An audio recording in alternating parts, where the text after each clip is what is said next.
Salam, hər vaxtınız xeyir olsun hər birinizin. İftara vermişil qızardırdım. Dedim çəkim sizlərlə də paylaşım. Kotlet qızartmışdım. Dedim yanında da vermişil yaxşı olar.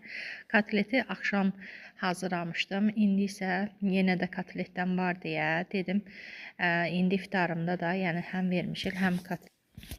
Göz haqqınızı halal eləyin. Allah hər kəsin tutduğu orucu qəbul eləsin. Mən 13 ildir bu illə oruç tuturam. İnşallah tutmayanlara Allah nəsib eləsin. Allah hər kəsin ruzisini bol eləsin. Tutduğu oruçları qəbul eləsin inşallah. Göz haqqınızı halal eləyin. Zəhmət olmasa videonu bəyənin, kanala abunə olun.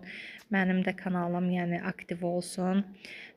Ardı gəlsin videoların.